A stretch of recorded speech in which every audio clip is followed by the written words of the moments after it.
ಈ ಭಾವನೆ ಒಬ್ಬ ಸೈನಿಕನಿಗಲ್ಲದೆ ಬೇರೆ ಯಾರಿಗೂ ಬರೋದೇ ಇಲ್ಲ ಅಂತ ಅನ್ಸುತ್ತೆ ನನಗೆ. ಕೇಳ್ತಿದ್ರೆ ಖುಷಿ ಆಗುತ್ತೆ ನಿಮ್ಮ ಬಗ್ಗೆ. ಮಕ್ಕಳೇ, ನೀವೆಲ್ಲರೂ ಬಂದಿರೋದಕ್ಕೆ ನನಗೆ ಹೆಮ್ಮೆ ಅನಿಸ್ತಾ ಇದೆ. ಸೈನ್ಯ ಅಂದರೆ ಒಂದು ಗುಂಪಲ್ಲ, ನೀವೆಲ್ಲರೂ ನಮ್ಮ ಮೇಲೆ ಇಟ್ಟಿರುವ ನಂಬಿಕೆ. ಅದು ನಮ್ಮ ಜವಾಬ್ದಾರಿ, ಅದು ನಮ್ಮ ಧರ್ಮ. ಇವತ್ತು ಈ ಧ್ವಜ ಹಾರಾಡ್ತಾ ಇದೆ ಅಂದರೆ ಅದ್ರ ಹಿಂದೆ ಕೋಟ್ಯಾಂತರ ಜನರ ಬಲಿದಾನ ಇದೆ. ಭಗತ್ ಸಿಂಗ್, ಸುಭಾಷ್ ಚಂದ್ರ ಬೋಸ್, ಗಾಂಧೀಜಿ, ಕಿತ್ತೂರು ರಾಣಿ ಚೆನ್ನಮ್ಮ, ನಮ್ಮ ಸಂಗೊಳ್ಳಿ ರಾಯಣ್ಣ, ಹೀಗೆ ಎಷ್ಟೋ ಜನ ಇದ್ದಾರೆ. ಹೆಸರೇ ಗೊತ್ತಿಲ್ಲದೆ ಇರೋ ಲಕ್ಷಾಂತರ ಜನರು ಈ ಮಣ್ಣಲ್ಲಿ ರಕ್ತನ ಸುರಿಸಿದ್ದಾರೆ. ಸ್ವತಂತ್ರ ಉಳಿಸ್ಕೊಳ್ಳೋದು ನಿಮ್ಮಂಥ ಮಕ್ಕಳ ಜವಾಬ್ದಾರಿ. ಬರೀ ಆಗಸ್ಟ್ 15ಕ್ಕೆ ಈ ಧ್ವಜನ ಹಾರಿಸಿದ್ರೆ ಮಾತ್ರ ಸಾಕಾಗಲ್ಲ. ಮತ್ತೆ ಇನ್ನೇನ್ ಮಾಡೋದ್ ಮಾವ? ಎಲ್ಲರೂ ಗಡೀಲಿ ಹೋಗಿ ಬಂದೂಕ್ ಹಿಡಿಬೇಕಾಗಿಲ್ಲ. ಎಲ್ಲರೂ ತಮ್ಮ ತಮ್ಮ ಕೆಲಸನ ಪ್ರಾಮಾಣಿಕವಾಗಿ ಶ್ರದ್ಧೆಯಿಂದ ಮಾಡಿದ್ರೆ ಸಾಕು. ಅದೇ ದೇಶ ಸೇವೆ. ನಾವು ಯಾವ ಊರಲ್ಲಿ ಹುಟ್ಟಿದೀವಿ, ನಮ್ಮ ಭಾಷೆ ಯಾವುದು, ಅದು ಬೇರೆ ಇರಬಹುದು, ಆದರೆ ನಮ್ಮ ಎದೆ ಯಾವತ್ತೂ ನಮ್ಮ ದೇಶಕ್ಕೋಸ್ಕರ ಮಿಡಿತಾ ಇರಬೇಕು. ಸೈನಿಕ ಗಡಿ ಕಾಯ್ತಾನೆ, ಒಳ್ಳೆ ನಾಗರಿಕ ದೇಶದ ಗೌರವನ ಕಾಯ್ತಾನೆ. ನಮ್ಮ ಅಪ್ಪ ತಾತ ಆಸ್ತಿ ಬಿಟ್ಟು ಹೋಗಿದ್ದಾರೆ ಅಂತ ಅದನ್ನು ನಾವು ಜೋಪಾನ ಮಾಡ್ತೀವಿ, ಅದಕ್ಕೋಸ್ಕರ ಹೋರಾಟ ಮಾಡ್ತೀವಿ. ಯಾರಿಗೂ ಬೆಲೆ ಕಟ್ಟಕ್ಕಾಗದೇ ಇರೋ ಆಸ್ತಿನ ನಮ್ಮ ಹಿರಿಕರು ನಮಗೋಸ್ಕರ ಬಿಟ್ಟು ಹೋಗಿದ್ದಾರೆ. ಅದೇ ಸ್ವಾತಂತ್ರ್ಯ. ನಮ್ಮ ಹೆತ್ತ ತಾಯಿನ ಪ್ರೀತಿಸೋದಕ್ಕೆ ಕಾರಣ ಬೇಕಾಗಿಲ್ಲ ಅಲ್ವಾ? ಹಾಗೆ ಈ ಭಾರತ ಮಾತೆನ ಪ್ರೀತಿಸೋದಕ್ಕೂ ಕಾರಣ ಬೇಕಾಗಿಲ್ಲ.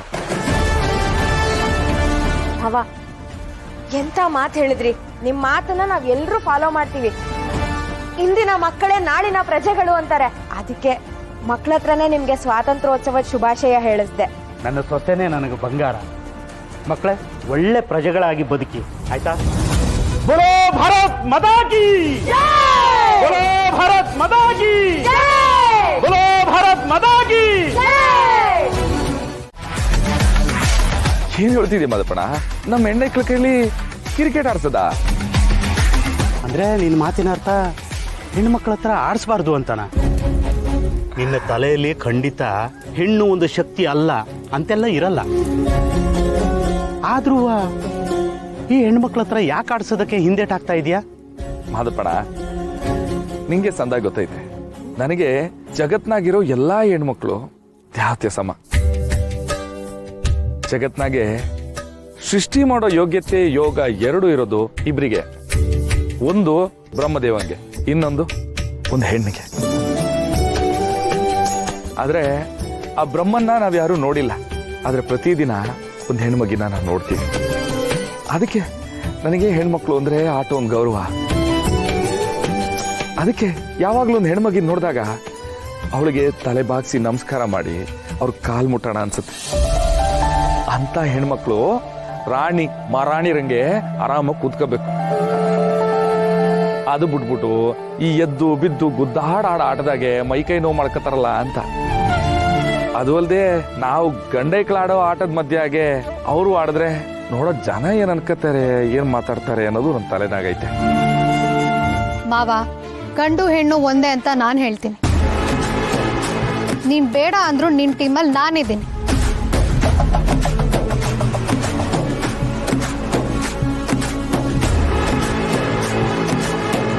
ಶಿವು, ನೀನು ನಿನ್ನ ತಂಗಿನ ನೀನು ಆಡಿಸದೇ ಇರ್ಬೋದು, ಆದ್ರೆ ನನ್ನ ಸೊಸೆ ರಶ್ಮಿನ ನಾನು ಆಡಿಸ್ತೀನಿ.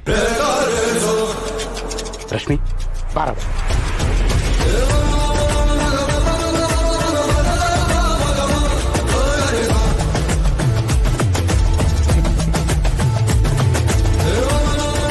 ನನ್ನ ಹೆಂಡ್ರು ರತ್ನ ನಿಮ್ ಜೊತೆ ಆಡ್ತಾಳೆ.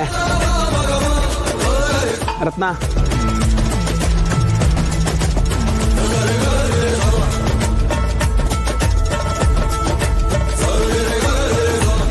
ಅಂತೂ ಟೀಮ್ ಫಿಕ್ಸ್ ಆಗೋಯ್ತು. ನಮ್ಮ ತಂಡದ ಕ್ಯಾಪ್ಟನ್ ಎಂ ಶಿವು.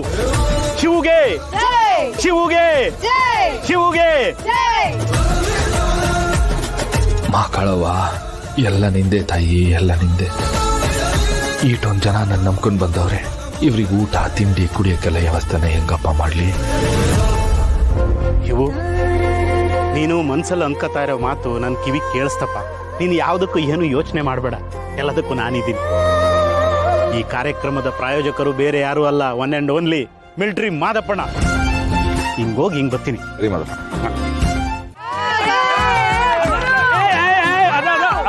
ಆಗ ಆ ಪ್ರೆಷರ್ಗೆ ಅವರು ತಪ್ಪು ಮಾಡ್ತಾರೆ, ಗೊತ್ತಾಯ್ತಾ? ಇಷ್ಟೇ ಟ್ರಿಕ್, ಸಿಂಪಲ್ ಆಗಿದೆ. ಏನ್ ಪಾರವ ಈಟ್ ಪಾಟಿ ಕಲ್ತ್ಕೊಂಡ್ಬಿಟ್ಟಿದ್ಯಾ? ಅಯ್ಯೋ ಮಾವಯ್ಯ, ಇಂಟರ್ನೆಟ್ ಇದ್ರೆ ಯಾರು ದಡ್ರಲ್ಲ, ಎಲ್ರು ಜ್ಞಾನಿಗಳೇ. ಅರ್ಥ ಆಯ್ತಾ? ಅರ್ಥ ಆಯ್ತು. ಐಸ್ಕೆಣೆ ರೀಟಾ ಐಸ್ಕೆಣೆ.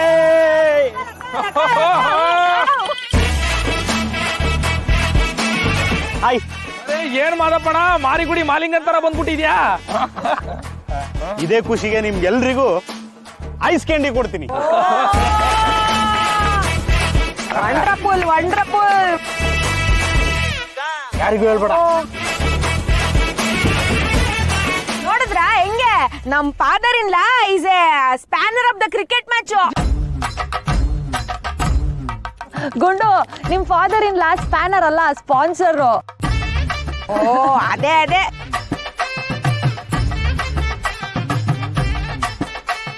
ಎಲ್ರು ಆಟದ ಬಗ್ಗೆ ಗಂಭೀರವಾಗಿ ಮಾತಾಡ್ತಾ ಇದ್ದೀರಲ್ಲ, ಅದಕ್ಕೆ ನಿಮ್ಗೆಲ್ರಿಗೂ ಐಸ್ ಕ್ಯಾಂಡಿ ಕೊಟ್ಟು ಖುಷಿ ಪಡಿಸೋಣ ಅಂತ.